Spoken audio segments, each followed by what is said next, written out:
Hello বন্ধুরা, মন চায়ের পক্ষ থেকে চলে এলাম আবার কিছু নতুন অর্ডারস নিয়ে। এই কদিন ছিল পিৎজার অর্ডার, শুধু পিৎজা না, কেকের অর্ডারসও ছিল। শুধু কেক বলবো কেন, বাড়িতে পুজোও ছিল। বুঝতেই পারছো কত চাপ। বাড়িতে আগের দিনকে ছিল রাস পূর্ণিমার পুজো, লক্ষ্মীনারায়ণ, তারপরের দিনকেই ছিল কার্তিক পুজো। তারপর এত অর্ডারস, তার মধ্যে আমার মেয়েটাও খুব ছোটো, আর তারও লেগেছে ঠান্ডা জ্বর, মানে সব নিয়ে একদম ঘেঁটে গেছি। কিন্তু যাই হোক, বাড়ির লোকেরা আমার ভীষণ ভালো, হেল্পফুল, তাই জন্য আমি সব কিছু করতে পারি আস্তে আস্তে করে। তো পিৎজাগুলো যারা খেয়েছে তারা তো ভীষণ প্রশংসা করেছে। সব রিভিউ আমি এতে অ্যাড করতে পারিনি ভিডিওতে, দুটো খালি অ্যাড করেছি, অনেকগুলোই রিভিউ এসছে। আর নতুন একটা পিৎজা লঞ্চ করেছি, জার্মান পিৎজা।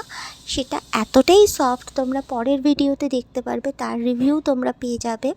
সেটা এতটাই সফট, পুরো মিল্ক দিয়ে তৈরি, তোমরা ট্রাই করতে পারো। মন চায় বেশি দূর না, নৈহাটিতেই।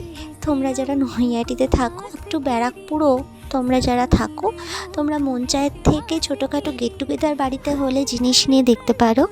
তোমরা একদম মানে কম দামে ভালো জিনিসটা তোমরা পেয়ে যাবে। বাই। আমার ভিডিও যদি ভালো লেগে থাকে, প্লিজ লাইক, শেয়ার, সাবস্ক্রাইব।